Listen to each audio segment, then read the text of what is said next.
Hello everyone, and welcome to another race with Seattle United versus South Korea. You see there's a little chat on the side here to start. This will be a no roll-in, no lead-in race. So the moment the race starts, it'll be extremely hot right off the line. No lead-in. Excuse me. A 70-kilometer race, so about 43 and a half miles.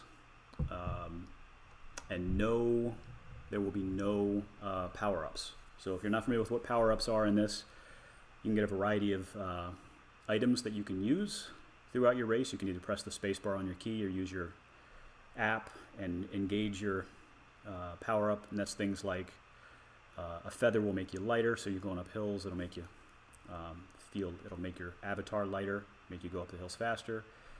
A feather, the feather's already said. A truck, which makes it so that you draft easier, and an arrow helmet, which makes you go faster, which is a really crazily overpowered bonus, especially for when you get to, oh, here we go. Let's jump on one of these guys here. Especially when you get into the sprints. If you have that arrow boost, it's crazy fast. So right now we're looking at Evan Blanchon, who is currently racing for Audi, Cat 3 for Audi. I have no doubt that Evan would be a Cat 2 or a Cat 1 by now if we actually had an outdoor race season this year. Evan upgraded to a Cat 3 last year.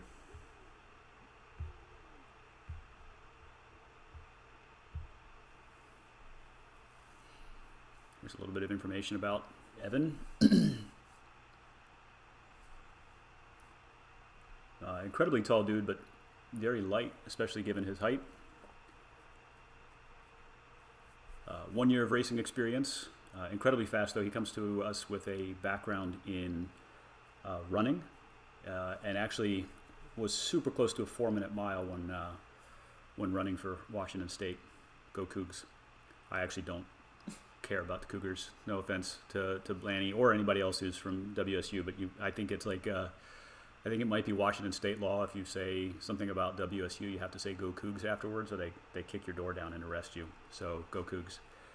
I actually work for a different university, but we don't compete with WSU. So go Cougs. Woo. Now look at the power these guys are putting out. Initially, it started out pretty hot. It's settling into a zone here. You can see on Blaney's screen here that he's typically holding around 4 watts per kilogram, which for a start like this is not that uncommon. Usually you have a big jump right off the line, and then people settle into a nice tempo pace for a while. You may see people attack, but typically not right off the start, especially on a 70K race. They're already going really fast. This is a relatively flat race, so these guys are going to go pretty fast. So a 70K race today is actually only going to take about an hour and a half, maybe even a little less, just because they are, again, it's flat, and these guys are going to be doing 50K per hour for the majority of the race. So for Americans that are watching, 50K per hour is about 32 miles an hour. 40K is about 25 miles per hour. Also, if you're watching and you're in the States and you're wondering why everything is done in metric, it's because the whole rest of the world is on metric. We're the only weirdos that aren't. So yeah, everything's in metric. In bike racing, that's actually one of the cardinal rules, is you always do everything in metric. And that's because bike racing is in Europe for the most part. We do have, obviously, lots of bike racing in America, but it's a European sport. Just throw some thumbs up to these guys. Every time you throw a thumbs up to a rider, you click that thumb on the side. They get a little thumb in their pocket. They see a blue thumb that appears on their screen. And the nice thing about that is it actually gives them points that they can use to purchase other accessories, jerseys, frames, gloves, whatever they want to use those things for. And those are always nice to have. So the squad today, they got about 9 folks from the Seattle area and about 9 folks from South Korea. So this is a pretty stacked race.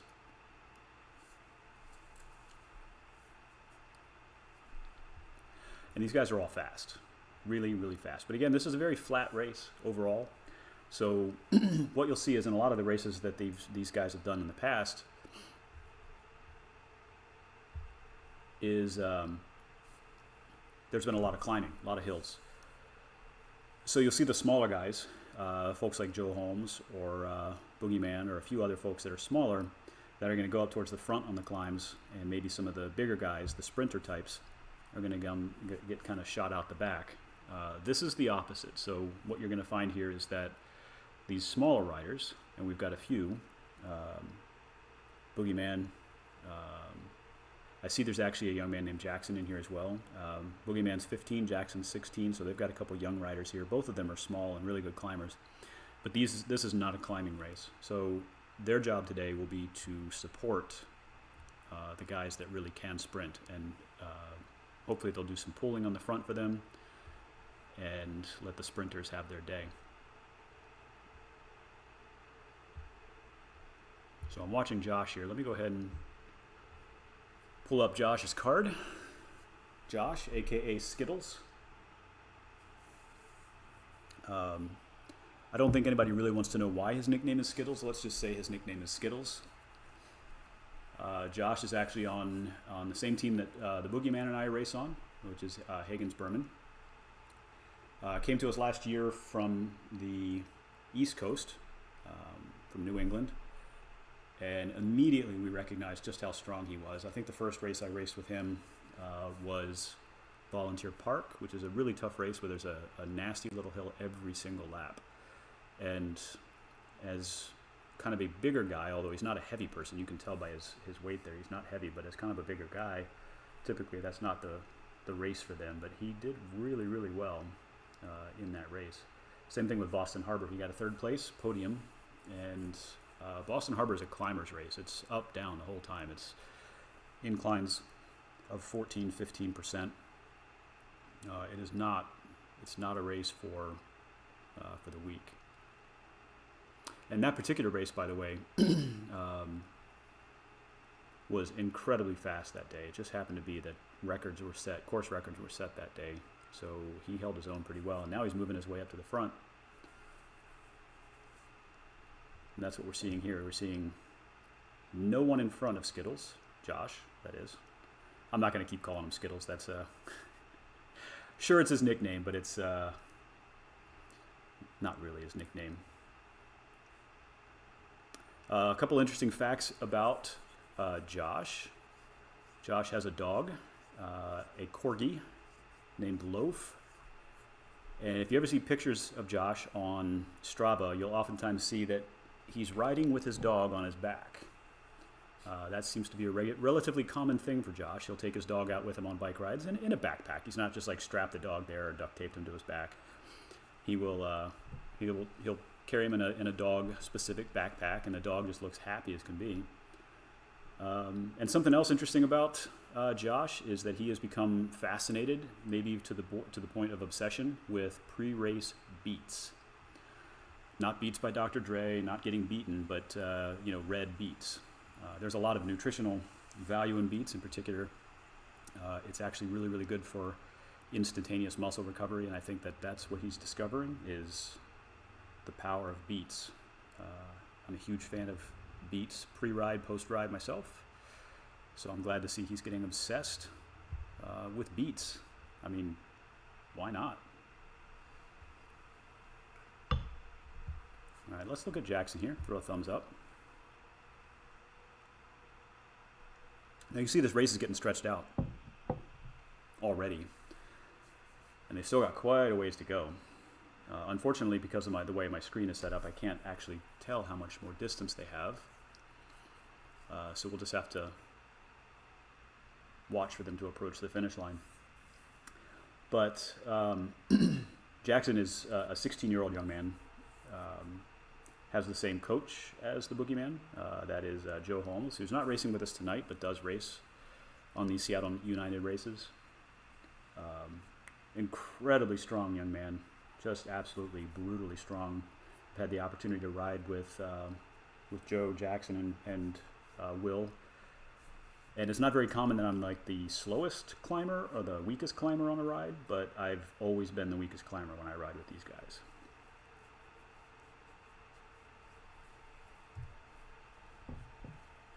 So every once in a while, Chanda here is going to ask a couple questions because a lot of you won't ask questions in the chat. Of course, I encourage you all to ask questions as we go along. It's a relatively long race, and if you happen to hold in for the whole thing, that's awesome. We do have a few watchers here. A couple of them are directly here in the YouTube. I'm sure we've got quite a few on Facebook that are watching as well.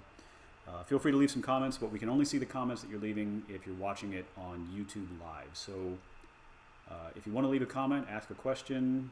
If you want to heckle the riders, heckling is totally fine. Don't insult their socks. That is a religious experience for cyclists. You may not insult their socks. Even their virtual socks, you may not talk about them. But you can talk about anything else.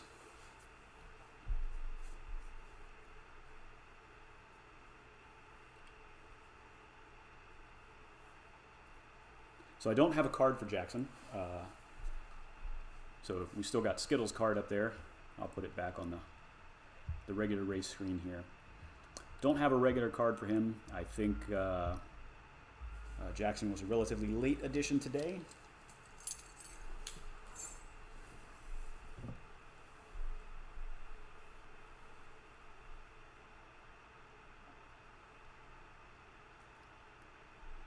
And you'll see down at the bottom here some of the sponsors that are helping with formulating this this team, the Seattle United team. And this is made up of people from all over the Northwest. And currently all of these folks ride on different teams.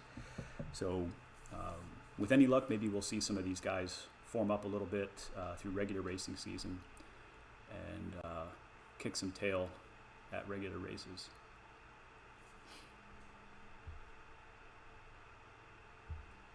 So I see some folks dropping some watt bombs here. And what you can tell is if you look on the right-hand side, anytime you see those numbers light up in orange, that's a person who is putting out more than 8 watts per kilogram. 8 watts per kilogram is pretty unsustainable for a long period of time. It's doable for a few seconds, maybe up to a minute, but beyond that it gets really, really challenging. And if you're doing 8 to 10 watts per kilogram for a minute, you're burning every match you got. But what we're starting to see here is we are starting to see some breaks. And I don't know if these breaks are going to stick for the rest of the night or if people are going to organize and chase those breaks. But what you're seeing is you've got a good 3 to 4 second gap to the leading group up there, maybe even more. So the question is that going to stick? In regular road racing, I would say a gap of, 5 people up the road is not going to stick. In Zwift racing, it absolutely can. And as it is right now, it looks like we've only got one of our Seattle United riders up there in that break, and that's Blaney, Evan Blanchin, who's got a huge motor on him. So if anybody can keep it there, that would be him. And actually, I think what we're seeing is, I may be wrong, we may have Chris Twardzik in that group as well. And yeah, that's what I'm seeing. His name has changed on Zwift. So it used to be Twardzy. Let me pull him up here.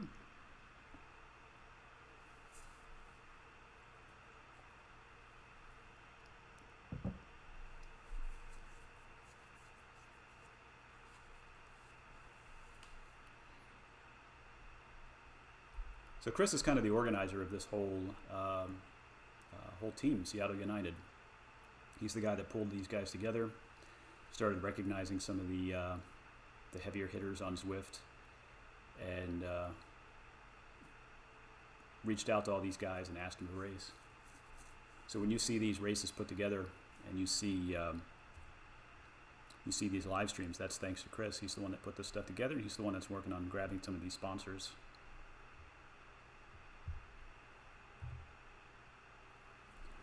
So yeah, they've got a pretty good gap here. And again, the question is that going to stay? And the reality is, you know, if you've got a breakaway forming this early in a race, the guys behind in the chase group, they have a couple choices. They can either really try to chase this down, or they can say, you know, we've got two guys up the front, and they're really maybe our two strongest guys, so we don't need to chase this. And the reality is you've only got two teams here, right? So either Seattle's going to win or South Korea's going to win. So there's not a lot of motivation once you have a breakaway and you've got two teams in the breakaway and you've only got two teams racing. So once the breakaway happens, what you may see is it just stays away.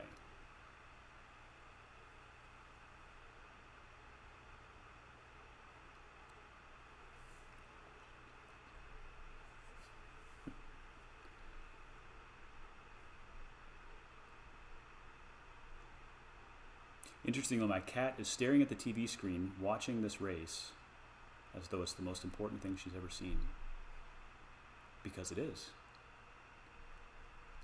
All right, it looks like maybe there's some folks in the back group that are starting to chase a little bit. I don't know if they're trying to create their own breakaway. Let's take a look there and see.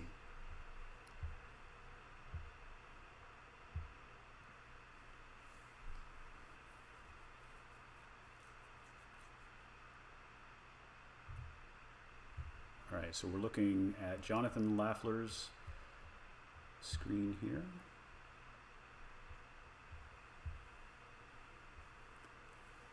Jonathan Lafleur, aka Jono. This is actually his first year racing. So this is interesting. Jono's a Cat 5.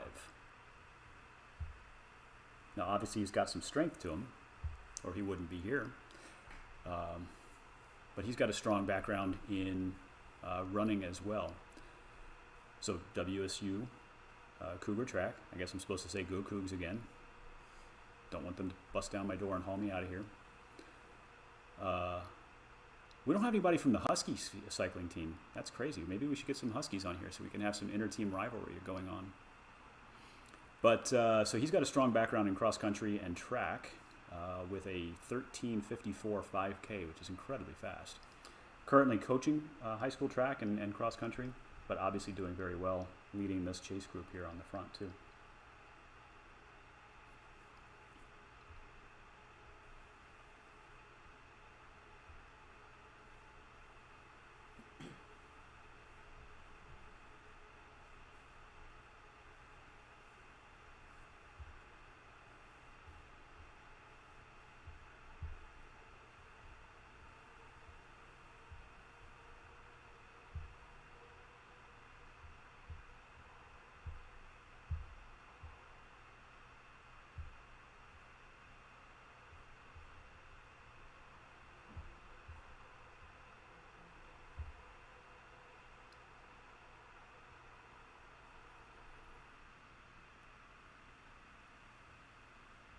So now we're looking at Will's rider card here, and we're watching his race. Will, aka the Boogeyman.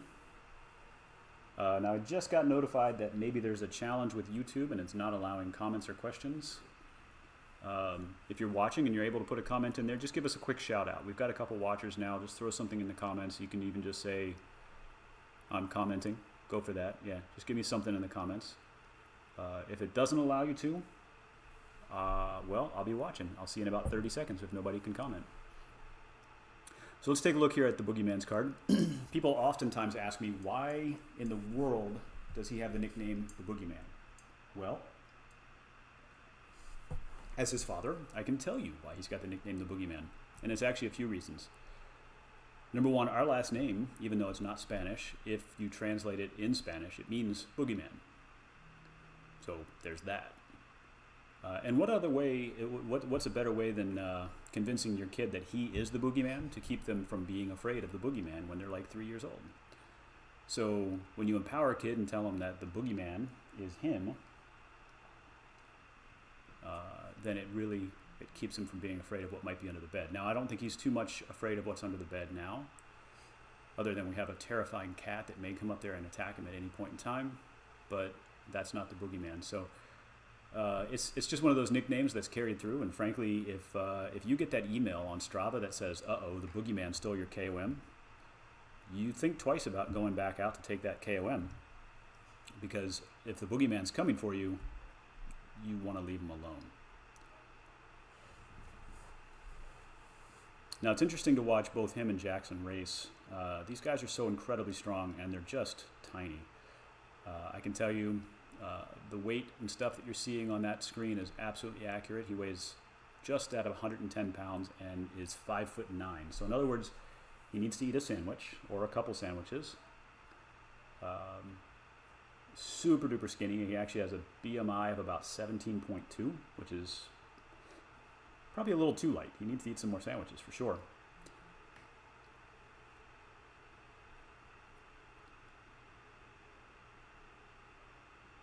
Got a question in the comments that says, isn't Will Kuko 14? He's actually 15. He just turned 15 a couple months ago. And when he turned 15, he shot up about 4 inches. Like instantly, I woke up one morning and I saw that his pants were 4 inches too short. So there's that. But he didn't actually gain any weight. He just got taller. So it's like, if you remember the old Stretch Armstrong dolls back from the 80s, that's kind of what it was like. It just, or Gumby, you just pull them and make them longer, and that's what he did. Which is great because side winds don't affect him. He's too narrow. It just blows right past him. I joke, but let me tell you a little quick story. I'm a little bit biased here because I'm his dad, but what I've got down there is 7-time Washington State champ in road, crit, and TT. So the Washington State Time Trial Championships were actually about 4 weeks ago. And about 4.5 weeks ago, Will wrecked really, really badly. It wasn't his fault. He was doing a sprint interval. He was doing everything just fine, but his skewer gave out on his rear wheel, and his rear wheel just completely popped out of his bike when he was going about 40 miles an hour. So he hit the deck and slid on the concrete and rolled and smashed his helmet and at about 40 miles an hour, rolled for about 120 feet. Fortunately, it happened to be right in front of our bike shop, so they came out and quickly helped us, even took his bike in and said, we'll fix it for you. And a good friend of ours who's also a racer here in the Washington area and also a neurosurgeon happened to be in his car about 10 seconds behind us and stopped and gave him a good roadside checkout. So that was on a Tuesday, and then he raced the Washington State time trial on Saturday and won that again. So he took his 7th state time trial, or state championship, which was super impressive. I'm really, really proud of him for that. All right, so let's move up in the race here. Let's see what's happening. So we've got that break up the road still. Looks like it's just going to stay. They got a good 22-second gap right now. Let's get up to Twarzy again. So if I had to say, if we had any pre-race favorites here, Chris is definitely on that list. I've raced against Chris before on Zwift, and I can say that my biggest accomplishment was the fact that I survived, and that was a good day for me. The guy's fast, and one of his goals is to be in the top 100 standings of Zwift racing, because there is such a thing as international Zwift standings. And in fact, people are even looking at those Zwift standings when it comes to recruitment. There's a young man who's just recruited by Team Lux, who is one of the bigger juniors development race teams in the country. And while we didn't have any racing on the road this year, he was actually racing on Zwift, and as a 16-year-old is currently sitting at the number 2 standing in the world on Zwift racing. So obviously he was quickly recruited, and I can tell you we've seen that kid race. Will's raced against him before. That kid is fast. So people are actually using this as an international racing platform and are taking it pretty seriously. Yeah, a comment from Andrew. Thank you very much. Yes, he is pretty darn good for a 15-year-old. I will agree with you, but again, I'm biased. I'll admit that because I'm his dad. I will tell you, I'm not slow, but I'm getting to the point now where I just can't hang with him, especially if the road goes up above 3% grade. I just can't hang with him. So I've got an offline question here. What is up with the Tron bikes? Well, that's a great question. What is up with the Tron bikes? And I promise my girlfriend will ask a question occasionally from time to time, but right now she's sitting here too embarrassed to ask it. This question actually came from somebody offline who texted me. What is up with the Tron bikes? Okay, that's a great question. And here's a very long, detailed answer. You can actually choose all of the equipment you want on Zwift. You can choose your bike, you can choose your wheels, you can choose your kit, you can choose your helmet, all of that stuff you can choose. So when you're looking at these folks' socks, yes, they chose those socks. They picked those. That's why you can't trash on them. Socks are a religious thing. Don't mess with their socks. Now, the Tron bikes. Zwift has all of these algorithms that tells you the rolling resistance of wheels, the coefficient of drag on a bike frame, and each setup is different and better at certain things. So you'll see you have folks here that are rocking disc wheels on the rear, which you can totally do. It's actually technically legal to race a disc wheel on a road bike, but a lot of these guys are on Tron bikes. Now you have to earn a Tron bike. You can't just equip a Tron bike. You earn that Tron bike by climbing a certain amount of distance, vertical distance in Zwift. And it's not a small amount. So if you have that Tron bike, then you have really spent a lot of time doing some Zwifting. Let me change focus here. We've been on Twardsy for a while, so let me see if I can get Ben. There we go. All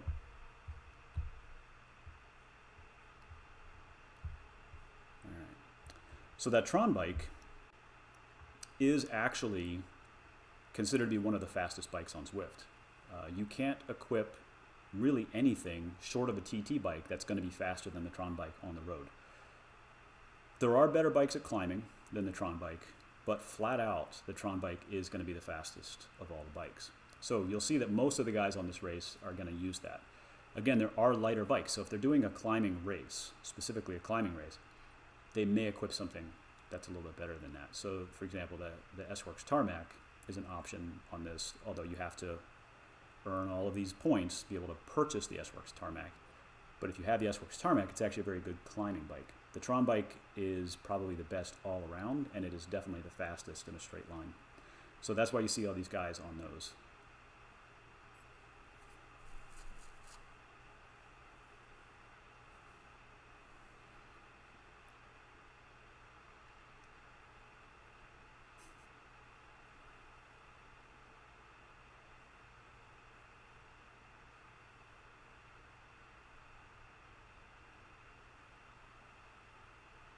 All right, I got another question. Who is in the break? Well, that's a great question. Let's find out. We've got two folks from the Seattle United team, and that is Chris Twardzik and Evan Blanchin.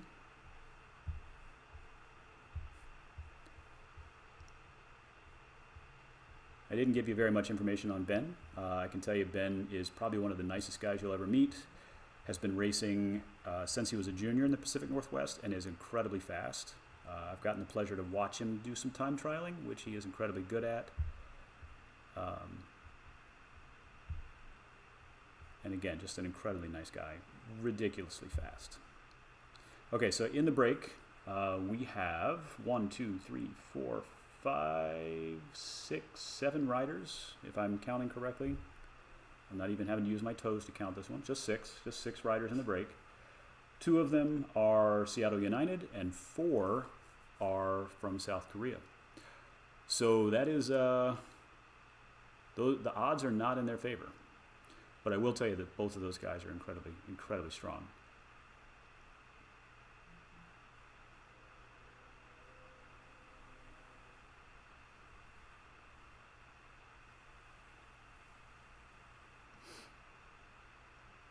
So I've actually been in a breakaway with Evan before at our Pacific Raceways series. I think somebody's getting called out for using an aero boost or an aero item. I don't know what that is, and maybe they're talking about the disc wheel. I don't think you can use boosts on this. I don't even see them as an option. Anyway, I've been in a breakaway with Evan, and I can tell you that he can definitely pull his weight. Just an incredibly strong guy. So if he's in the breakaway, that's a good person to have with you. Really, like I said, he's a relatively bigger rider in comparison to some of the other guys that are out here, but he's still very lightweight considering his size. He's very tall. But he's just got a diesel engine. He can just keep going and going and going. It doesn't faze him.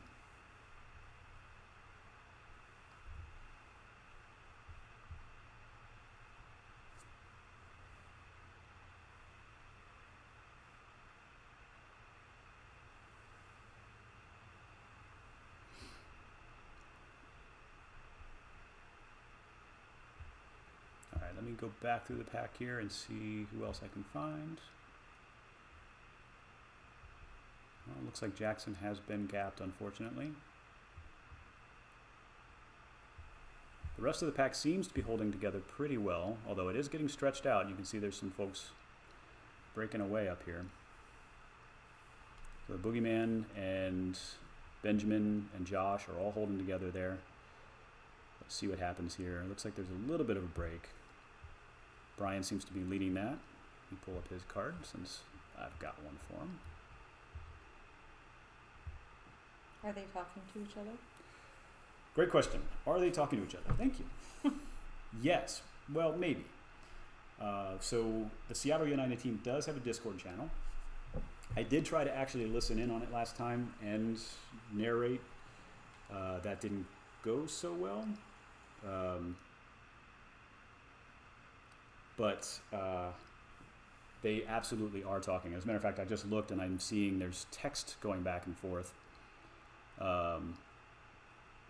Oh, cool. Ian's jumping in. Let me get to Ian's comment here in just a second. But yeah, so the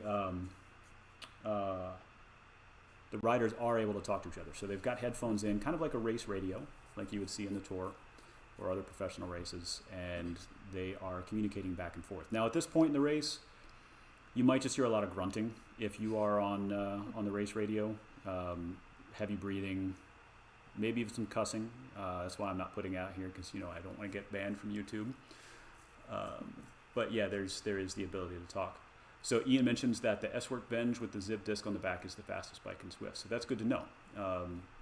And you technically can race the disc wheel in a mass start race. So, if that works for you. Now, of course, you can do that on the real road too, but I don't know that you want to try to do cornering and a crit on a mass start bike with a disc wheel. Not unless you like eating curb and pavement. It's really not a good idea. All right, another offline comment here.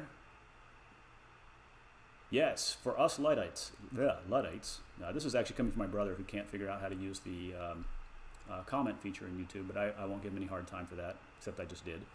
For us Luddites, do riders get a draft advantage in Zwift? Yes, but here's the big challenge with it. It's all algorithm based, and one of the toughest parts about this is lighter riders. Lightweight riders, you get, within Zwift, it doesn't matter what your weight or your CDA is, because again, your weight and your height determine your CDA within Zwift. It doesn't matter what your CDA is, you have the same draft benefit regardless.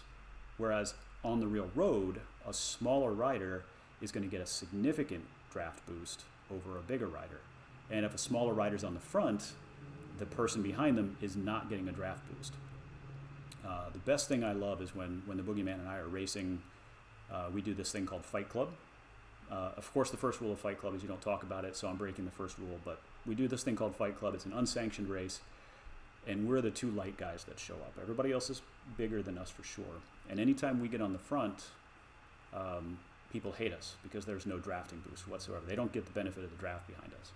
In Zwift, a 300-pound rider will get the same drafting benefit off of Will, a 110-pound rider, as they would off of another 300-pound rider. And unfortunately, the 110-pound rider gets the same benefit off of the 300-pound rider as they do off of a 50-pound rider. So what that means is, in the Zwift algorithm, the smaller riders are really, really at a disadvantage because they have to put out almost the same amount of power as the much bigger riders.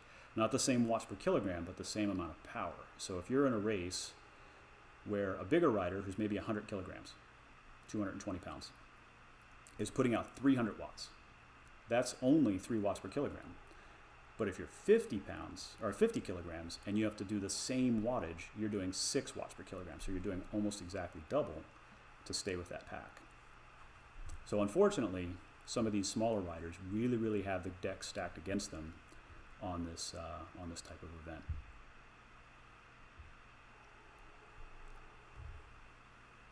All right, so it looks like we've broken up into a couple different packs here, but we've got a couple folks in this leading chase group here. So we've got 2 sprinters up in the front group, which is perfect. That's exactly what we want. We have 2 of our absolute best sprinters that are on this race today up in the front. And I say that because in the comments we've got Ian Tubbs, who is a pretty damn good sprinter on his own, like one of the best in the area.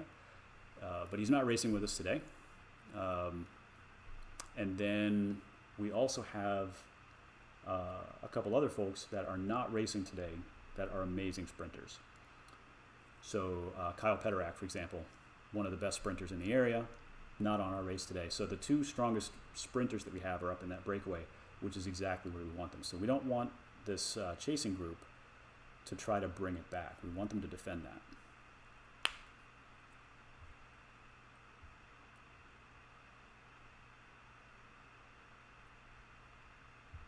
Is there a map that shows the elevation changes even though you said this was flat?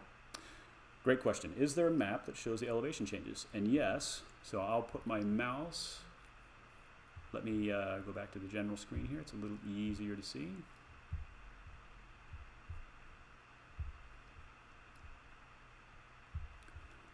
So if you look carefully on this right-hand map over here, which I can zoom in on and change perspectives, there's also a indication here of the actual course layout. And that course, the graph there actually shows you the elevation change. Now, unfortunately, because this is a flat race and it looks like there's this huge mountain coming, is because they're actually going to turn around here in a little bit. They're not going to make it up to the rest of that mountain. The course just shows you if you were to continue in a straight line and did not turn. But what you can also see here on this map is right now I'm hovering over this blob of riders. These riders that are off the front here are that initial group. Now, unfortunately, what I see is it looks like they may have a solo rider off the front, and that's exactly what I'm seeing. So this guy is putting out 5.5 watts per kilogram, and if he's able to keep that up, A, he's a badass, and B, he's going to win. And in fact, this looks like the S-Works Tarmac, not the Venge, with that disc wheel. So he may have a little bit of an advantage there if that is a faster bike. Now he's also putting out an incredible amount of power right now. I don't know how any human being not in the Pro Tour is putting out that kind of power consistently into a race like this. So there is a little bit of climbing that's coming up here, by the way. So this, and actually they just detoured, never mind. I was thinking they were about to go up in what's called Titan's Grove, but they're not. They cut left, which means they don't have to climb that.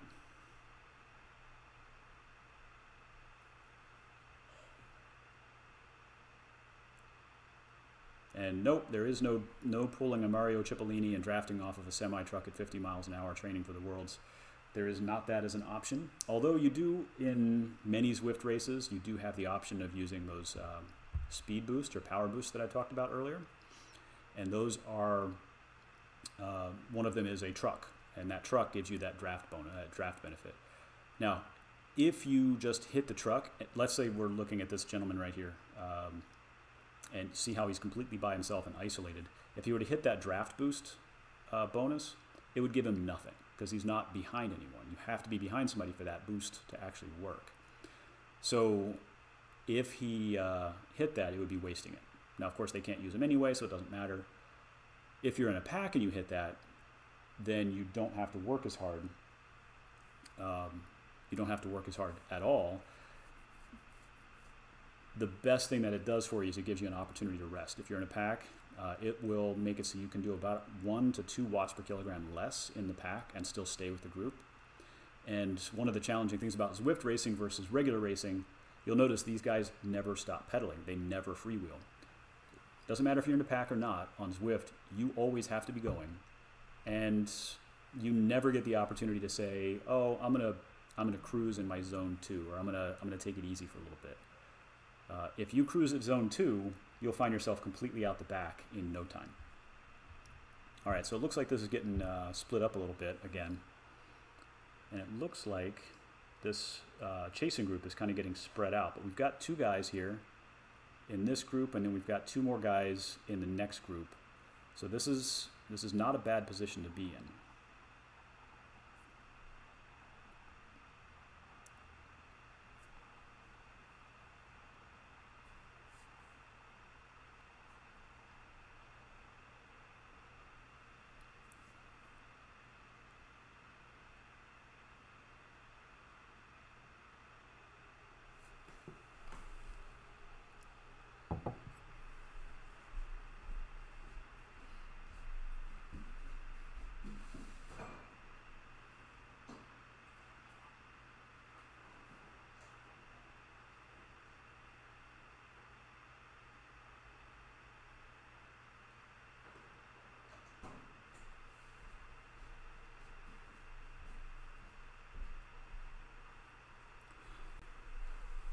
What's that, you ask?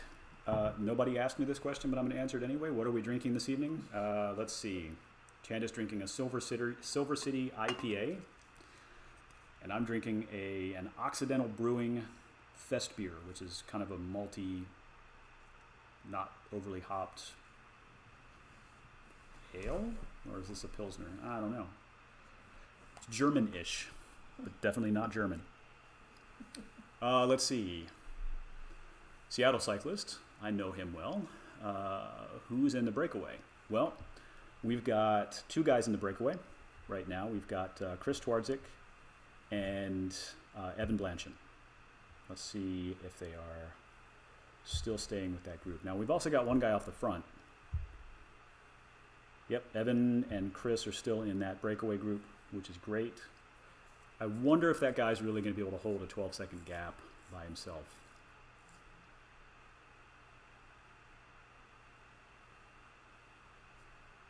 Let's see. Question, what is the time gap to chase one, then the peloton? Well, we've got one off the front, and that's a 12-second time gap. The next chase group, which actually seems to be Ben Peterson trying to bridge up, maybe. He's got a couple guys with him. Brian is with him. I don't know if they're trying to bridge up or if they're just holding a good constant pace there. They're at 18 seconds back, 17 to 18 seconds back, and then behind that we're looking at 24 and 25 seconds, and that has got Josh and Will in that group. So we got a couple splits there. Even these back groups like this, though, we're still putting out a pretty significant amount of power. So looking right now, looking at Josh, looks like they might be taking a little bit of a gentleman's agreement here break, but they're still doing close to 4 watts per kilogram, so Josh is doing 260 watts.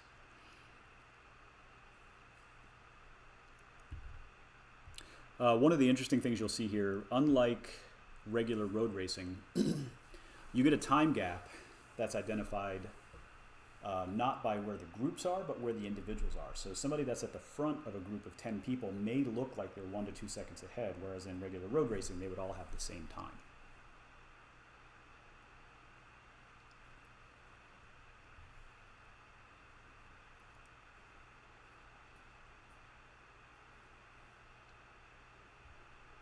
Oh no, and that's, so I'm seeing why it was that Jackson was dropped. Looks like his power meter had a dropout.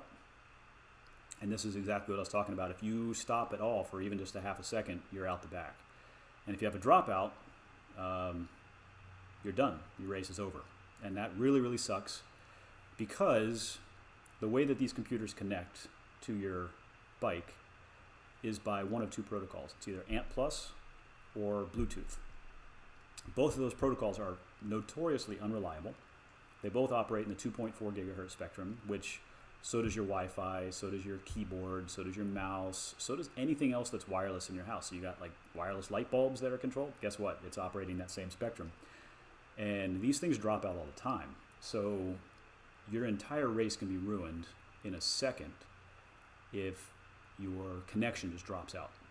And that happens all the time. So it's really unfortunate. Unfortunately, Jackson was gapped because of that. I know he's a very strong rider, so he definitely could have held in with this pack here. But yeah, it definitely happens. And it looks like he may have backed out of the race, which is understandable because there's no reason you want to do a 70-kilometer race by yourself. That's an awful time trial I have to do. I should know I've spent a lot of time off the back of races. I'd like to say that I was just doing it to build my own character and strength and all of that stuff, but really I was just practicing for time trials and for my eventual breakaways. That's my story. I'm sticking to it. The story gets better after more beers.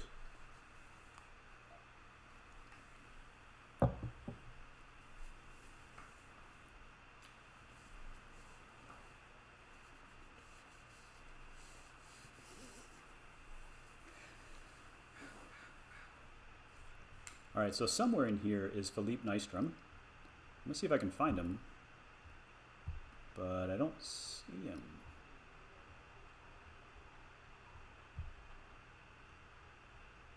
Yeah, I don't know where he is.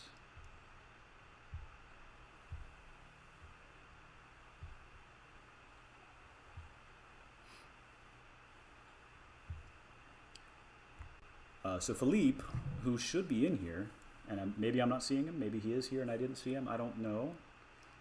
I thought I saw him earlier. He races with Seattle United. But if you happen to watch this stream the last time we did this, then I applaud you for coming back and listening to my incredibly dry commentary. Thank you very much for that. But he was racing for the Costa Rican team because, well, Philippe is Costa Rican. And in fact, he is the current Costa Rican men's elite national champion. And he races with us as well. He actually lives here in the Pacific Northwest. And a couple facts about him, because I don't have a card built for him yet. Maybe next time we'll get him on a card. But he is 1.66 meters tall, and I don't have that in my head enough to be able to tell you what that actually equates to in feet. 61 kilograms. I can tell you what that is because I'm not much heavier, and that's very freaking light. That weighs in about 138 pounds. Started riding only about 5 years ago. Set it up disconnected at the beginning. Oh, no. Okay. Thanks, Ian. So got very disconnected. You know, I completely agree. Yeah, thanks, Ian. A wire connection would be freaking nice. I really wish they would fix that. Those protocols are just bad. They're just bad protocols.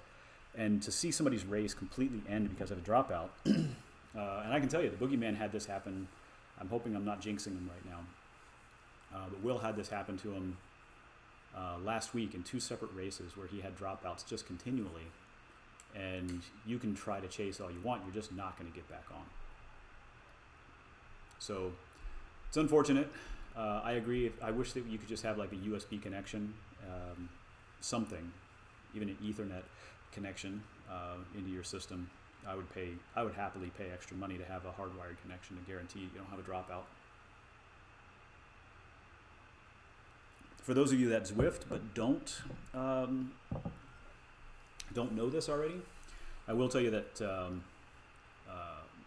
powered trainers like the Wahoo Kicker or anything else like that are really, really bad at dropouts simply because there's so much electronics going on there, plus there's a built-in electromagnetic field, which radio frequency and electromagnetic fields don't really work together. It's this whole thing about like Faraday cages, and when you got a whole bunch of copper surrounding your electrical signal, it's just not a good idea.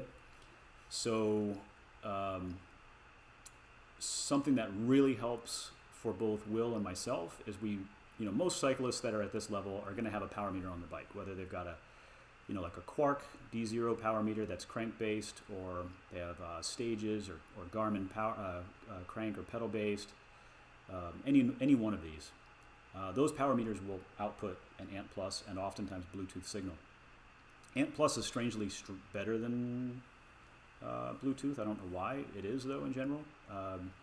But if you want, and if you're having dropouts using your trainer, I would strongly suggest you instead connect to your power meter. You have far fewer electronics around your power meter. And honestly, they tend to be a little bit more accurate than even the best trainers, unless it's just a junk power meter. In that case, yeah, it is what it is. But connecting to your power meter almost always solves dropout issues.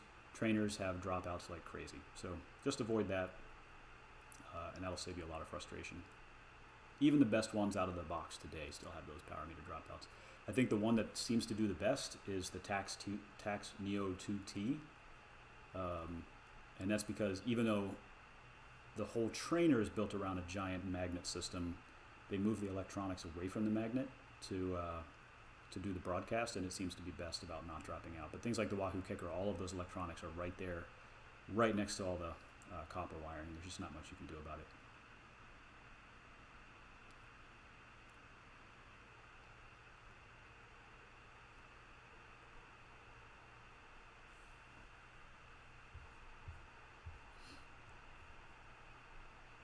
All right, these guys have been going strong, close to 50 kilometers an hour for almost 50 minutes. So this is a long race. I appreciate all of you that are sticking in with this. This is fascinating, at least to the nerds like us that find bike racing on computers to be fun. I can tell you that there's something fascinating about racing your bike like this. Nope, fascinating is not the right word. Masochistic, torturous, brutal, evil. All of those things come to mind, but strangely, it's still really fun. And let's face it, none of us had a race season this year. And being able to get out and race your bike like this, even if it's just on your computer, is still fun. So kudos to these guys for just sitting their butts in a saddle and not going anywhere for an hour. And speaking of butts, let's get a nice close-up shot there. No, let's not.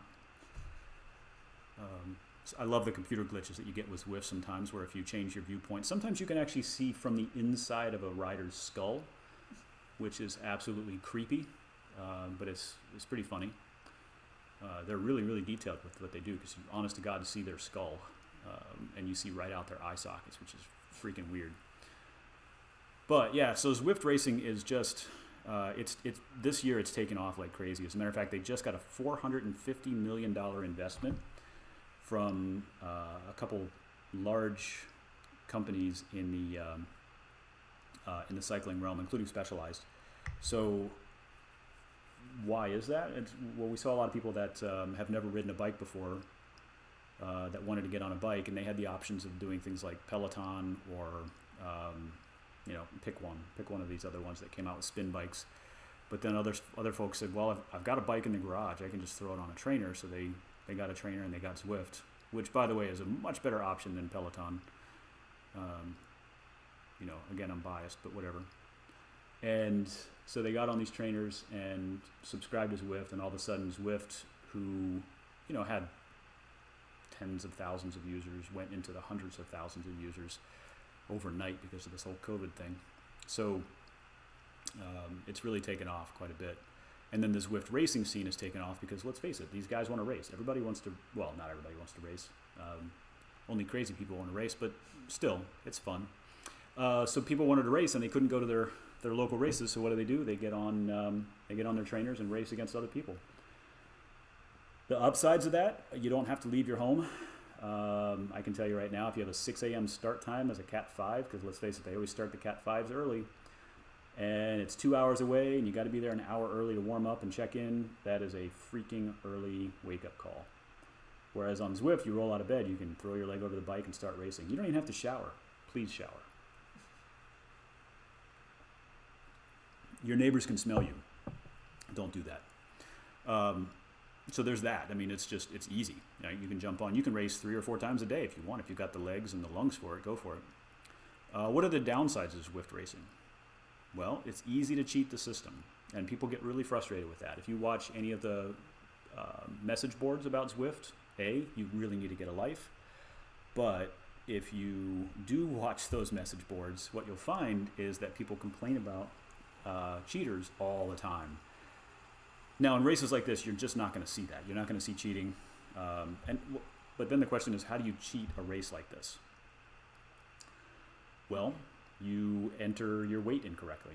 And if you enter your weight incorrectly and you say you're 50 kilograms when you're actually 70, now you have a much higher watt per kilogram rating, and that's how the algorithms are based.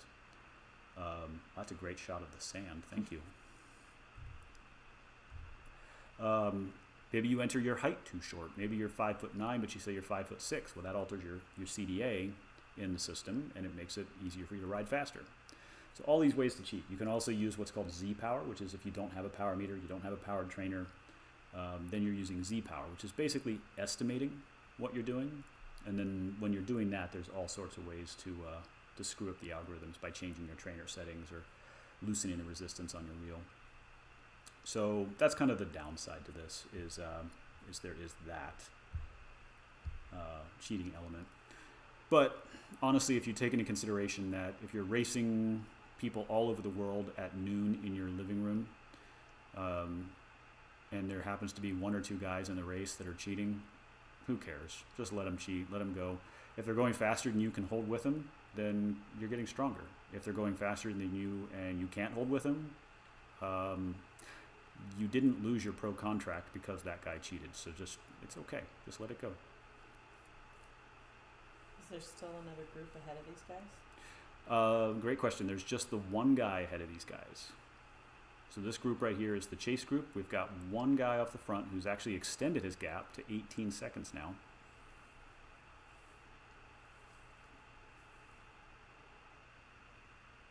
And then we've got some folks behind, and the folks behind really kind of at this point are, I'm not going to say phoning it in. They're not phoning it in. They're not, oh look, those guys bridged up. Okay. So this chase group actually got bigger. That's a good thing. Maybe it's not. We've got, we still have a couple sprinters in there, so that's good.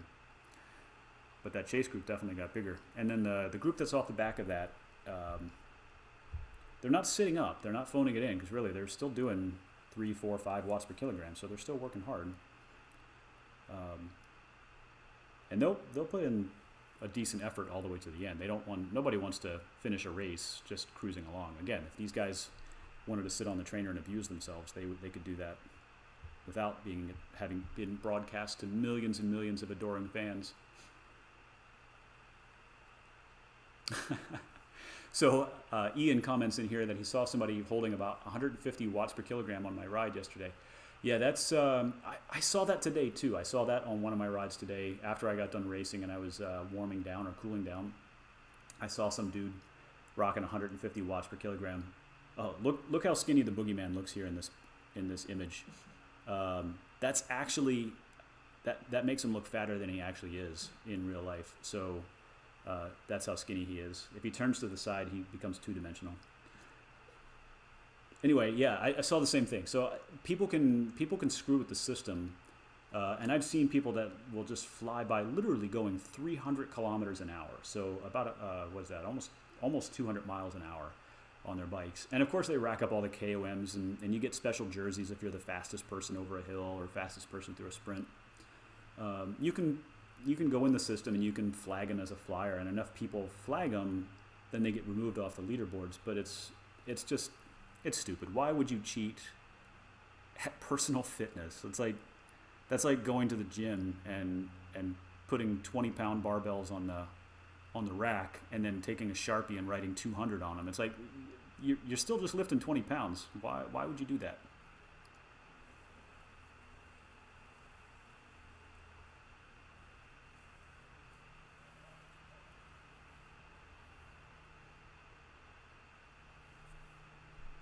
All right, so these guys are still really, really hammering it off the back. And I know this looks like a big gap here, 2 minutes and 7 seconds to the lead group.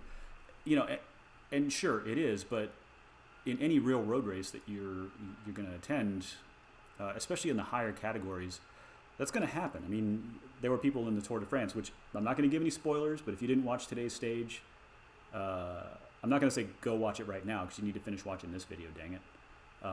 But as soon as you're done watching this video, go watch today's stage. But you'll see people that, even in the Pro Tour, as soon as the elevation changes at all, they're off the back, you know, and they spend the rest of the day chasing, sometimes organized, sometimes not. Sometimes people get cut.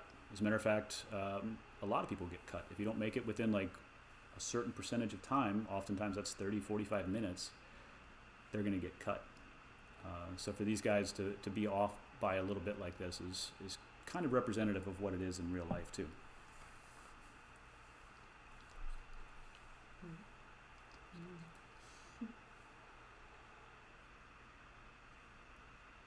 Yeah, fast track to a Tron bike, definitely. If that's the case, if they're doing that, they really should just be hitting some of the mountains in Zwift. There's 2 mountains in Zwift. There's Mount Then Top, which is a clever, I'm doing air quotes here, you can't see me because I don't have a camera on, but a clever take on Mount Ventoux. And then there's Alpe de Zwift, which is a clever take on Alpe d'Huez. Some people really, really like to, some of these folks really like to climb those mountains. I love climbing.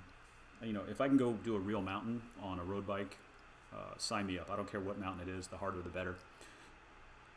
But on a trainer, it's, oh my God, I can't tell you just how much I just want to off myself after I ride up a freaking mountain on a trainer. My best time up Alpe de Zwift is like 50 minutes flat, which isn't, you know, it's not great, but it's not terrible either. But at the same time, it's like 50 minutes of doing slogging through what feels like your bike tires are stuck in Jello pudding. It's just, oh, it's miserable. I don't know why people like to do that on a trainer. Sure, you know, rolling hills, you have to get out of the saddle and punch it every once in a while. That's fine, but doing that for 50 minutes and Mont Ventoux is way worse. It's a twice the distance and much more aggressive. More power to you if that's your thing. I don't understand it, but I suppose, you know, to Ian's point, it's a fast track to a Tron bike. Yeah, I mean, you just set it at 150 watts per kilogram and keep flying up the hills, keep flying up the mountains. You'll make it in like 4 minutes at that pace.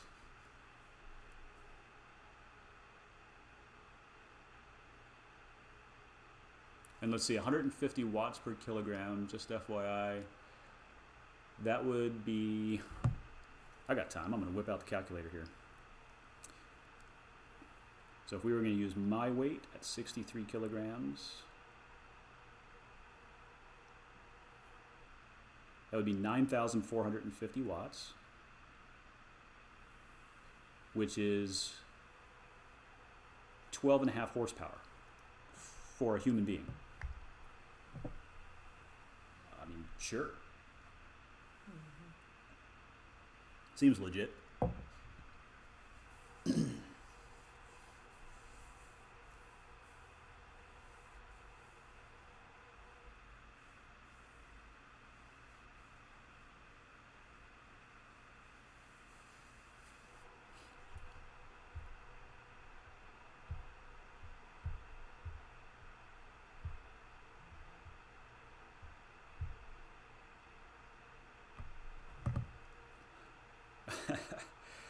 And somebody else helped me do the math here to figure out that it is 94 amps. I'm assuming that's at a set voltage, perhaps at 110. Because that's part of the equation there, so maybe he could comment, enough power to power a small house. Yes, that's true.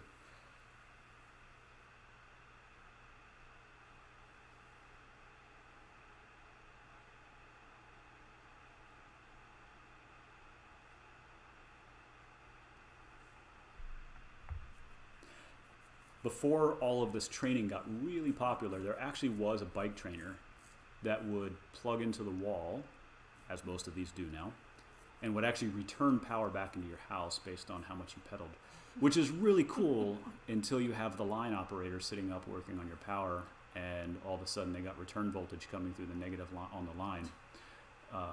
That would be a hell of a surprise for that guy, but you know, I guess it's possible. I also saw a trainer that instead of having a rear wheel, it had a washing machine drum, and you could literally just stick your clothes in there and some detergent and wash your clothes, which, come to think of it, might be a really good idea for me to hook up to the Boogeyman's bike. I could make him do all the laundry and get his training in.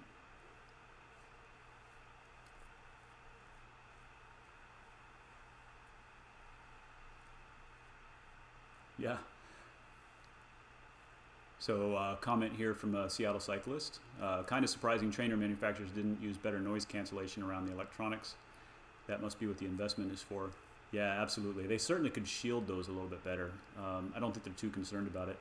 I will tell you, as a proud owner of a watch that actually is mechanical and doesn't use a battery, I basically have to get it in for hundreds of dollars worth of repair because I've gotten it too close to my bike stuff, which is all magnetized nowadays, and it now runs about 5 minutes slow every week, which kind of sucks. So I'll have to get that fixed. But yeah, they certainly could have shielded that.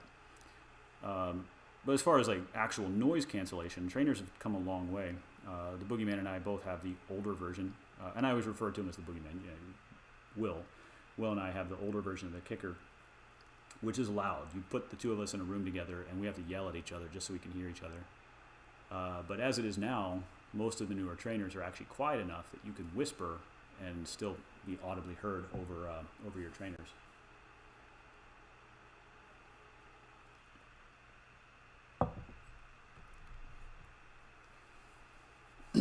Okay, so how much do these guys spend on a bike every week? How many hours a week do these guys spend on a bike? I'm going to throw that question out to you guys. I see that we've got a couple racers in the field here. We've got Ian on the line. We've got Seattle cyclist. I don't know if you want me to give your actual name on the line here, since you've got a nom de plume, but how much time do you spend training on your bikes every single week? I can certainly share with you what Will and I do every week, which is a lot, but probably not near as much as maybe some folks like Ian.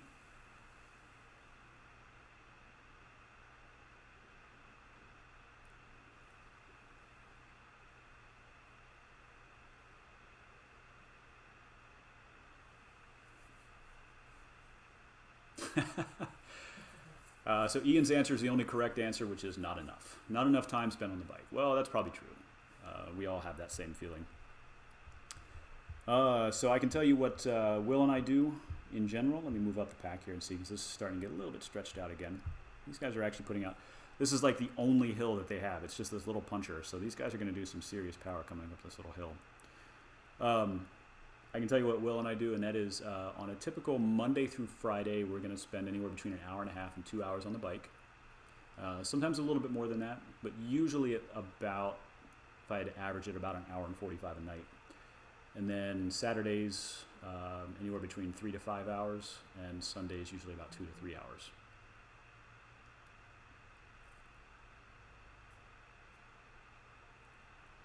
So what does that add up to? Let's say 2 hours a night, Monday through Friday, that's 10 hours, and then another 6 hours on the weekend. So you're looking at about 16 hours. Yeah, Ian says likely less than most weeks anyway. That may be believable right now, but during regular race season, I'm sure you probably spend a lot of time on it. And then I've got a comment here, 20 to 25 now that I'm riding again outside since I cannot stand a trainer. I used to hate trainers too. I used to hate the idea of trainers, but I will say this platform has made it a lot better. I don't care about the social aspect of this. If there's a guy on a bike next to me and I don't know who he is, I don't care. I'm not going to make friends with these folks. I mean, I'm not trying to be rude. It's just, you know, there's people from all over the world. Some of them are probably the coolest people you'll ever meet, but I'm not here for a social experience. I'm here for riding the bike, and I'm sure that a lot of these guys feel the same way.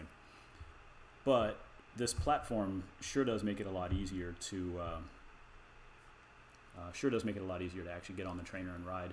Whereas usually sitting on a trainer, I can remember prior to the days of Zwift, I actually got a trainer and thought I was going to use it, and then I would sit on it for 20 minutes and quickly want to just go do anything else, everything else. It didn't matter. You want me to iron? Okay, fine, I'll go iron some clothes, whatever.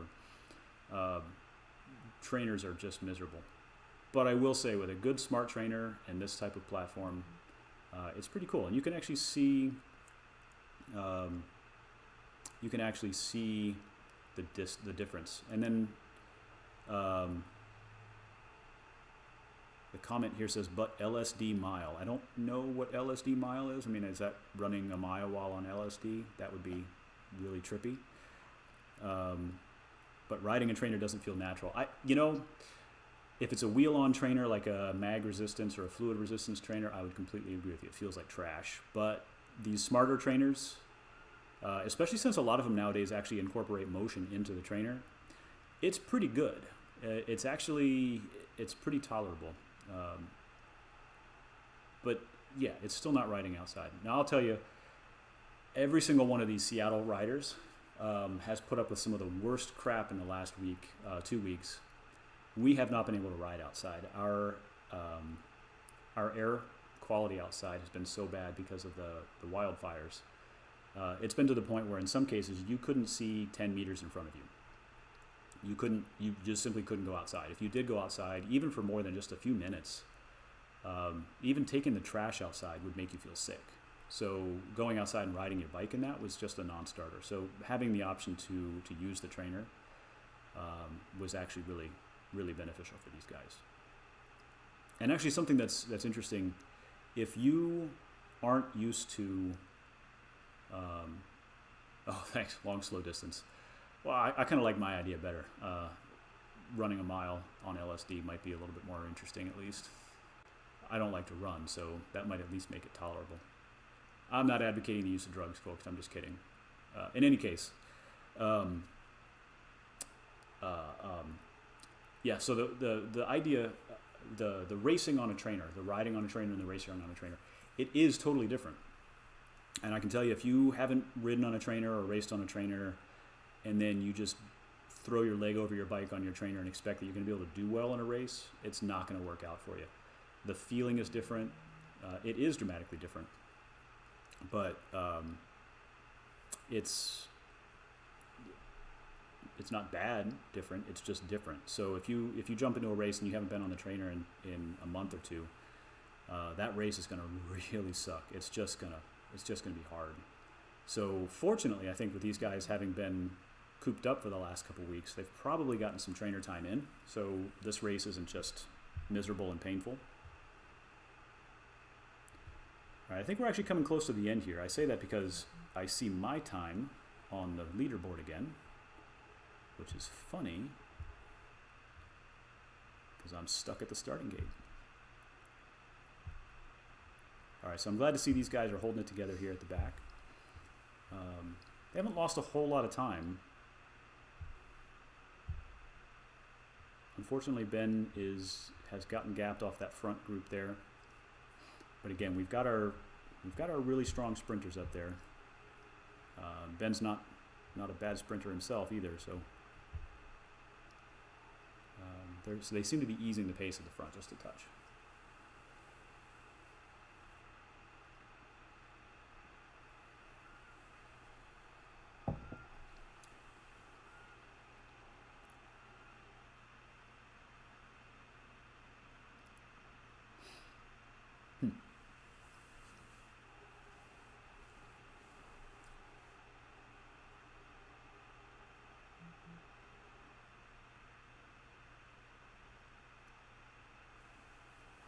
All right. Another comment from Seattle Cyclist, 10 to 12 hours a week right now, that's good. Mostly on a trainer using a watt bike. So if you're not familiar with a watt bike, a number of manufacturers of smart bikes nowadays have actually, or smart trainers have come out with smart bikes, which are actually similarly priced to things like Peloton or those other things. They're like a couple $1,000. Watt bike, Stages has a bike, Wahoo has a bike, a couple other folks do. And essentially it's a fully adjustable bike, much more so than some of these spin bikes that have like a notch every inch. So you can raise or lower your saddle by an inch. I can tell you for a matter of fact, I've been doing bike fitting. An inch is a huge amount to change your saddle. So if you're somewhere in that middle, you're going to be miserable. You're going to have all sorts of potential for injury. But these things like the Stages bike, the Watt bike, the Wahoo bike, all of these things give you a lot of adjustability to below a millimeter in adjustability. But they have power meters built in. They have different shifting algorithms in, so you can copy if you normally use standard Shimano or SRAM, you can emulate that, or if you use Di2 or ETAP, you can emulate that as well. They're pretty impressive overall, and it keeps you from adding all that wear and tear to your road bike. Keeps you from having to constantly change your chain out, all of these things. So things like those bikes are actually pretty good additions to somebody that wants to spend a lot of time on the trainer. Got a question, where is Will? Or maybe that was, where's Waldo? Will is in the Chase group. And unfortunately, it looks like Ben Jammin. Did I ever put up his card? I don't think I did. Let me throw up some, maybe I did. Let me throw some stuff up here on Ben.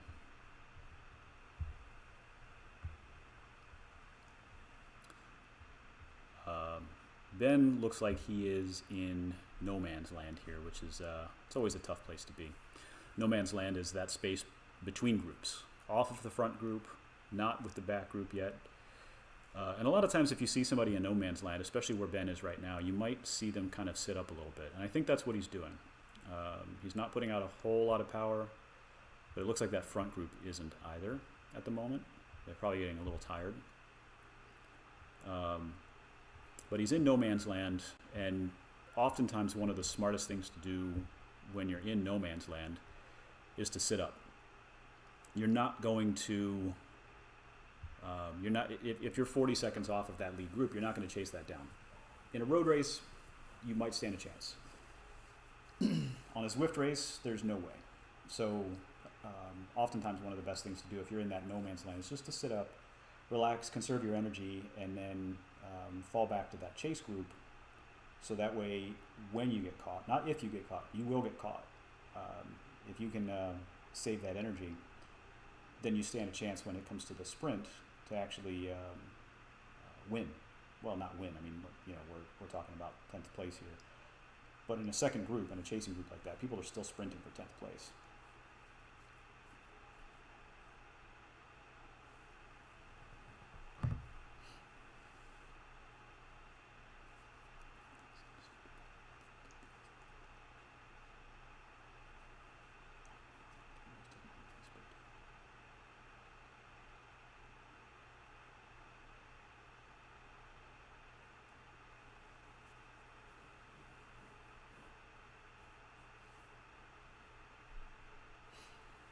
All right, I can't help but think we're going to be coming in for the sprint here relatively soon. So I'm going to stay here focused on this front group. Looks like we got about, it's starting to split up a little bit. What's going on here?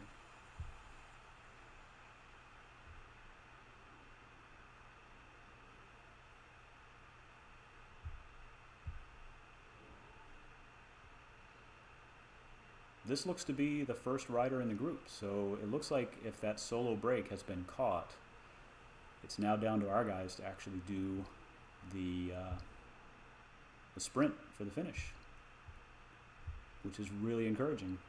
We've got some amazing sprinters in here, so another great shot of the sand. Way to go, Zwift.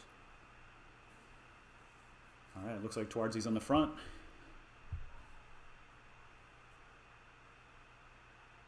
Throw him a little encouragement.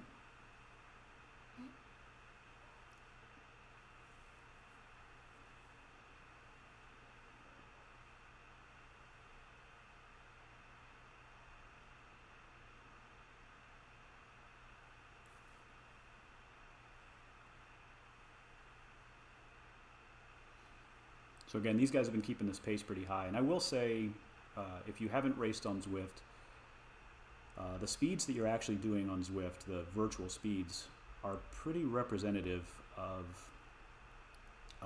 real-world speeds. They're actually really accurate. As much as the algorithms for drafting annoy me, reality is if I'm in a crit doing a constant 280 watts, which is what I'll typically average in a Zwift crit, you better believe that crit's going to be flipping fast. 28, 29 miles an hour for that crit. And that's typically what these things will show. Is like if I'm doing a crit on Zwift, I'm typically in the 29 mile an hour range, but I'm averaging 280 miles an hour. Whew, that'd be awesome. 280 watts for an hour. So it's when you see these speeds, 42 kilometers per hour, 26 miles an hour, which they're actually taking it easy right now doing 26. That's actually pretty accurate overall.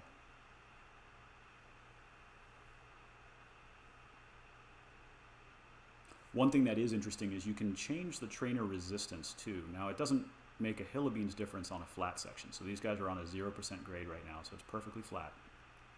But you can change your trainer resistance, and that impacts how you deal with hills.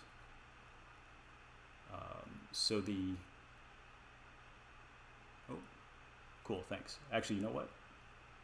Thanks, Ian. I didn't even think to look on the right-hand side. For that distance. Yeah, 70K today. So yeah, we've got about 12K left, 11K left. And at this pace, that'll go very quickly. Anyway, so you can change your trainer resistance, and on the flats, it doesn't do anything, but on the hills, both up and down, it will. So default out of the box is that if you default out of the box for Zwift is 50%, which means that if you're going up a 7% incline, it feels like a 3.5% incline. I can tell you that's not true. Their algorithm sucks again right there.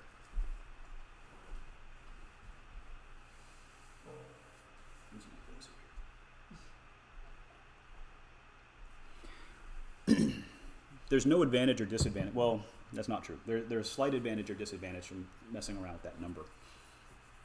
If you have your trainer resistance set, let's say at 50%, like it is stock out of the box, then when you go down a hill, let's say it's a 10% decline, then it's going to feel like a 5% decline. So your freewheel is going to spin differently. So let's say hypothetically you set it at 0% resistance. When you go downhill, instead of your freewheel opening up and starting to feel like it's much looser, it's going to stay tight. So if you want to do accelerations downhill, set your trainer resistance at 0. Now personally, I feel like that's a little bit of a cheat, but some people do that. I will say if you set it at 100% resistance, I don't think it represents reality. We have a lot of climbs around here. This is the Pacific Northwest. We're all built on volcanoes, so we've got lots of climbing to do. If I set my trainer resistance at 100% and I do a 7% climb in Zwift, I oftentimes have to be in my smallest possible gear combination. I do 7% climbs around here in my big ring easily on a regular basis with no issues, but on Zwift I just can't do it. So I've gone out and tested a 7% climb to see what gear combination and what speed I can do, and then tried to map that onto Zwift by using the Zwift climb on Watopia, which is also around 7%, and I've found that I have to set my trainer setting around 55 to 60% for it to be accurate. So there's all sorts of these little ways that you can kind of fart around with the system and make it work the way you want it to. But don't weight dope, don't height dope. Those are bad things.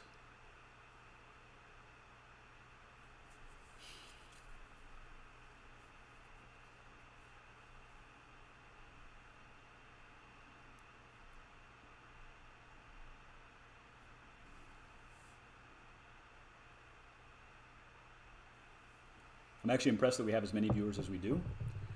On YouTube, it's not a whole lot, but we do have some folks visiting on Facebook as well. So if you look at all the different platforms, it's actually a lot higher, which is cool. I like that. But I'm really impressed because it's also the same day as one of the biggest stages of the Tour de France. So all of you guys probably already watched a lot of cycling earlier today. And it was a time trial. You couldn't even like skip to the end and be like, oh, I just caught the last 5 minutes and I know everything. You can't do that on a time trial, especially today's. And if you didn't watch that race, again, I'm not going to spoil it for you, but you better go freaking watch that race because lots of things happened. So I'm impressed that you guys are all watching this still, that you're not all bored from this. And if you have significant others that are sitting next to you, like I do right now, and they're still sitting next to you, you should really thank them afterwards. Maybe some flowers, some chocolate, you know, whatever's going to make them happy because they're being very patient with you.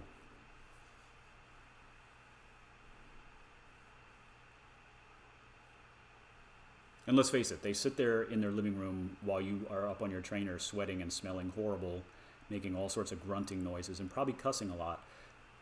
Reward them for that too.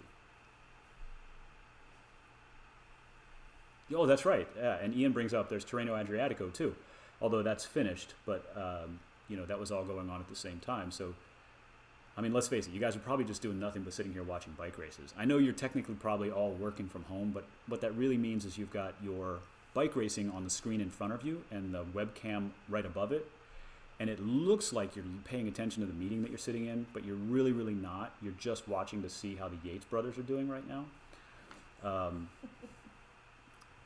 You can get away with that, but here's the little tricks. You got to put a light in front of you, otherwise all that changing light from them going in and out of the shadows, it'll show all over your face. You people will know. Trust me, I've already been called out for it. Don't cheer. People get really weirded out when you cheer for them in a Zoom meeting, so don't do that. Headphones, of course.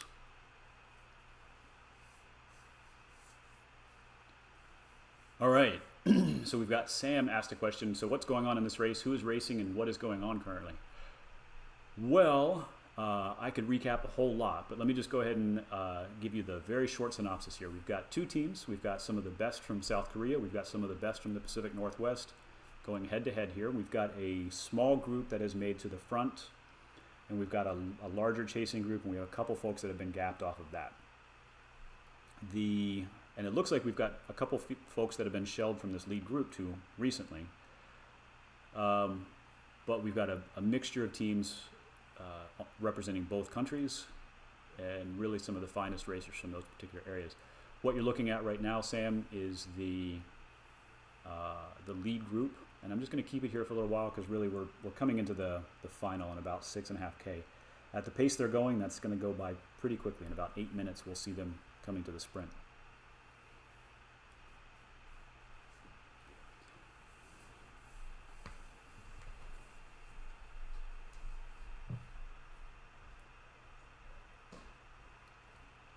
So you're starting to see these little attacks here, little 10 watt per kilogram digs. And the whole purpose of that is just to try to soften people up a little bit, just to get them to break.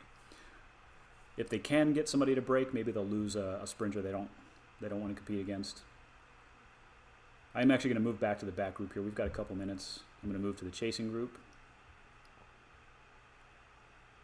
So this group of 4 has stayed together.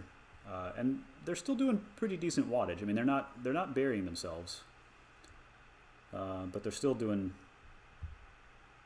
certainly their fair share of wattage here too, to stay with that group. So, you know, doing over 200 watts for an hour and a half is, especially at the weight that these guys are, is no small feat. PTO racing. I think you're going to have to help me with that. I don't know what PTO, other than paid time off, but I don't imagine that's what you mean. So what do you mean by PTO racing?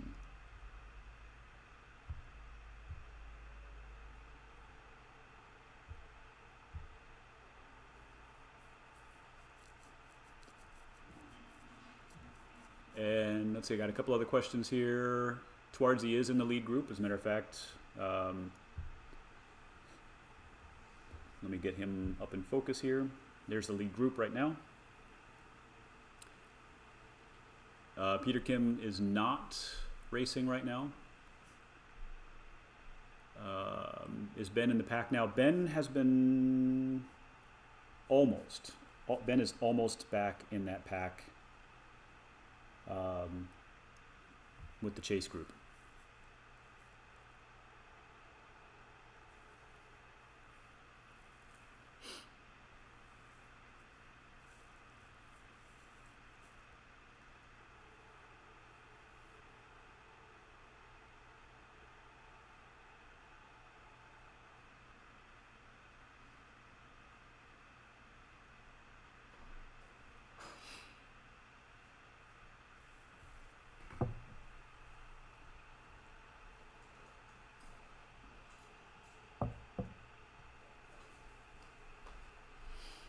All right, so in this lead group, we've got 8 riders. No breakaway.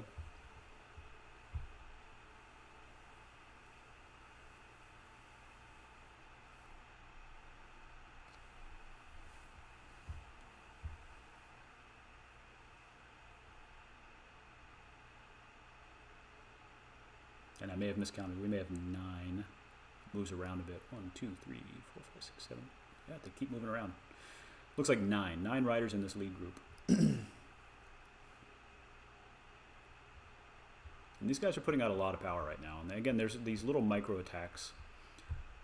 If you've not done this before, you know, an hour and 28 into a race, and you're doing micro attacks, it could just be one after another, and then one of them just causes your legs to say, nope, I'm done. I can't do it anymore.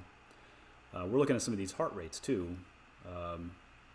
I don't know how Chris is doing this at that heart rate. If I were this far into a race, now my heart rate's high anyway, but if I were this far into a race, at that power, my heart rate would be in the 190s. But that being said, my peak is around 215. If we want to see something interesting here, I got a couple minutes left. Let's go find Boogeyman's. Yeah, he's not going too hard right now. He's 177. He did a 1 hour race the other day where his average heart rate was 209 beats per minute. And his maximum was 222. It's pretty high. Any cardiologists that we're watching should probably look away.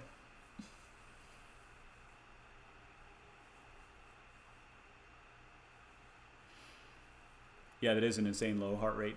Interesting fact about these races is you actually, in most Zwift races, you have to have a heart rate monitor on to actually compete. Now, I mean, they'll let you compete without one, just like they'll let you compete without a power meter. But at the end, the results, which are factored by an external group, you will be either disqualified or relegated for not having a heart rate or a power meter on. Usually disqualified. Because let's face it, if you're racing and you've got a $1,200 power meter hooked up to your $10,000 bike, or a $1,200 trainer hooked up to your $10,000 bike, and probably a room dedicated to training, oftentimes referred to as a pain cave, which, don't get too excited, that's not 50 Shades of Grey pain cave, it's different. And you can't afford a $40 power meter, or I mean a heart rate monitor, or don't already have one, yeah, you're probably not really doing what you say you are. All right, these guys are winding it up here. This is the whole purpose of this right now is to stretch this out. And you'll notice these guys are getting into a straight line. And this is really simple. Their pace is going to start getting really, really high for the last couple kilometers here. It's hard to sprint when your heart rate is pegged and when the speed is really, really high. Just to come around and attack at a super high wattage is really, really hard. So what they'll do is they'll push the pace as fast as they can and try to make it so A, they can get people shelled, dropped off the back, eliminate some of their competition, or at least B, really, really make it hard for them. And it's entirely possible. It's entirely possible that they have, since they've got like 4 guys in here on the team, on each of these teams, that 1 or 2 of these folks are setting it up for their sprinter. So Evan and Chris are probably the sprinters du jour on this particular course. And I'm sure the South Korean team has something similar. So maybe somebody's going to go to the front and really just drill it for these guys. Now, unfortunately, what I'm seeing is Chris is on the front, which is a position you don't want to be in if you're the lead sprinter. So he's either in the front or at second or third wheel with about 1K to go. Second or third wheel is not bad, but he doesn't have anybody in front of him to lead him out. So he's going to do one of 2 things.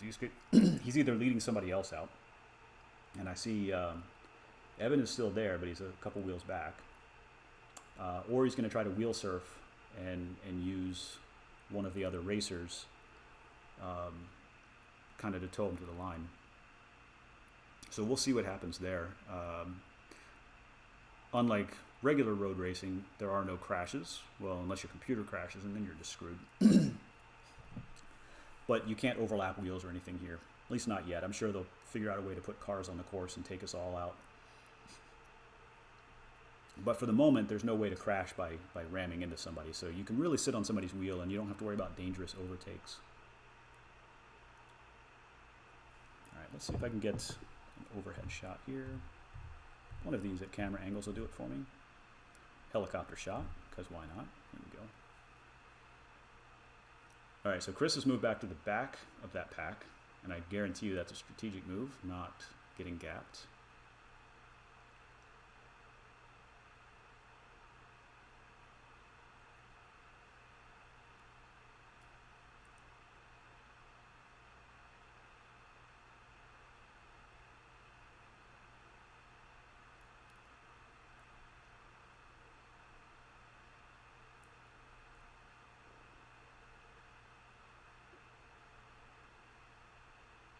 All right, here we go. People are winding it up.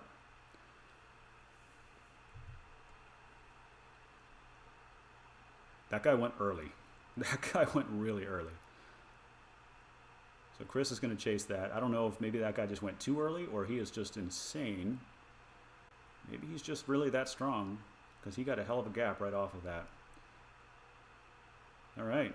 Well, there we go. Chris got second there. That's really nice. That other guy went pretty early, went really, really strong. So congrats to him. He's got good sustained power there. Yeah, 70 and change, 70K and change is the total distance of the race.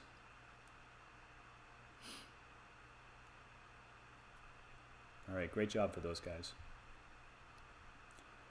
Now the real struggle is that I've had to sit here for an hour and a half and talk, and my throat is gone, and I've had a beer, and I still haven't had to get up to go to the bathroom yet. So you guys should really, throw me some kudos for my guy at the starting line there too.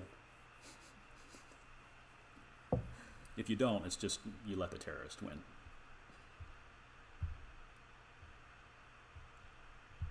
Throw some kudos to these guys. Oh, these aren't even guys that are in the race. What am I doing here? All right, I got to go back to me so that I can go back to the guys that are still in the race.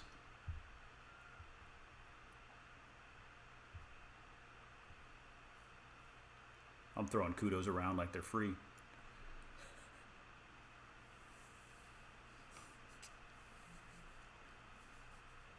Aw, somebody did throw me a kudos. That's nice.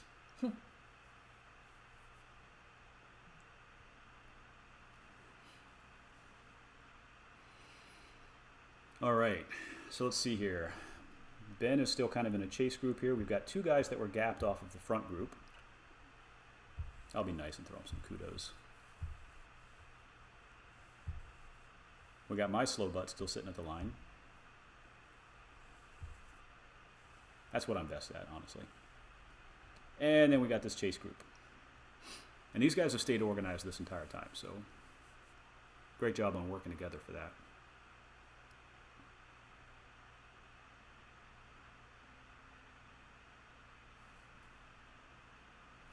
And it looks like we had a couple guys drop off, but we also had some folks from the South Korea team drop off as well. So while this looks like it's the last group on the road, the reality is that some of the folks just kind of punched out a little bit early. And I see that Jono's still on the road there as well. He's 9 minutes back from this group.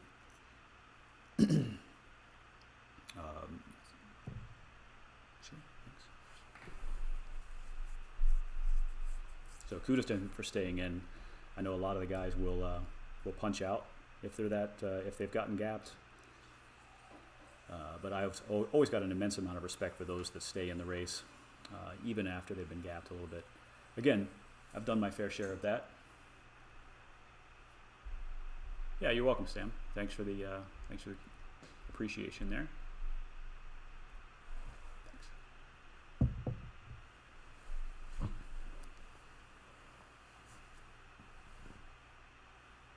All right, a couple comments here that I've been ignoring. Let's see here. There's a lot of comments over here, but it looks like Ian is jumping in on quite a few of them. Of course, I'm sitting there trying to use my mouse on something that doesn't work. Let's see. Yeah, finish line on these Zwift races that leave much to be desired. You're absolutely right. When you're doing these, you have to be watching your distance remaining, which on their screen is a lot easier to see than what I'm showing you on my screen. Yeah, if I was racing, you would have seen it a little bit better. But even still, there's a glitch on some of the worlds where there's like a U-turn before the finish, but it measures the distance between you and the finish based on the way the crow flies. So a lot of times you'll see you're approaching the line and you're like, yes, I'm 200 meters to go. So you open up a sprint, but you're actually 1 kilometer to go because it goes past the line, then comes back. And that's kind of obnoxious. So I think they're working on fixing most of those. Let's see. Yep, correct. If you were in the lead group, you would have seen the blue banner. That is correct. Yeah, just like the virtual wall. So it's, when you see like the workouts that you're doing, you have the banner across the road and it's got the color on it. That's what you would see.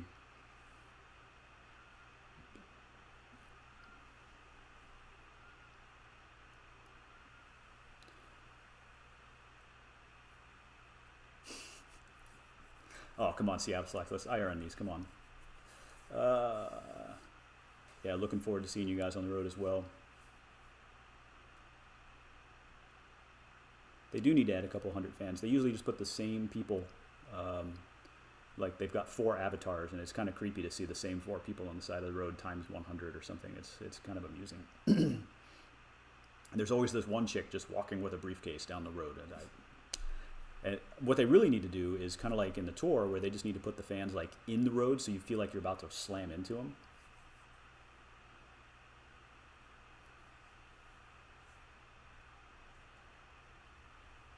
Yeah, I'm really hoping too, so to Ian's point here, Meetups are a way to have a race with friends without having Zwift actually have to approve it. That's true. I really wish Zwift would give people the ability to create their own races without having to go through the whole process of getting them approved. All right, so we're sprinting here, really in the gruppetto. Chase group, gruppetto, depends on how you want to think of it. Are they actually going to go for it? Or are they just going to kind of cruise in and say, job well done? I see some power getting bumped up.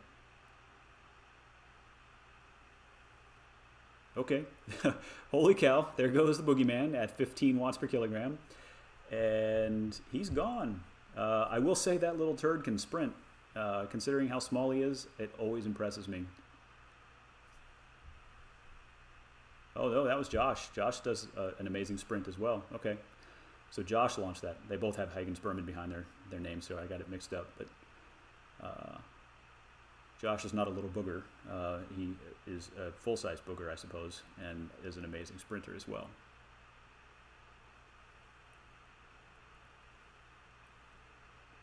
All right, well, that is our racing. I will kill the stream from here. Congrats to all the teams that raced and all the racers. Excellent work. There's a reason I'm sitting on the couch and not racing, and that's because that was really, really hard stuff. Looking forward to doing more of these. And as we enter the winter season, I imagine what we'll see is several more of these, although I may have to get some throat lozenges. And I imagine they'll go a lot faster because as people get more and more used to being on their trainers through the winter, you will see the speeds just get insane. So thanks, everyone. We'll go back to, oh, that's what I look like in most races. That's correct. We'll go back to my screen there. Thanks, everyone, for joining in. Quite a few of you jumped on. I appreciate it. If you're not already subscribed to my channel, here's my little plug. Go ahead and subscribe now because I'm at 996 subscribers. I sure would like to make it to 1,000. So, hey, subscribe and hit that thumbs up button. Hit the notification icon, all that kind of fun stuff. Here's my shameless plug for myself. Yeah. Oh man, 46 BPM heartbeat. That sounds about right, actually. That is me. All right, everyone have a wonderful time racing your bikes on trainers and not going anywhere. And I hope to actually see a lot of you on the real road soon enough. Cheers.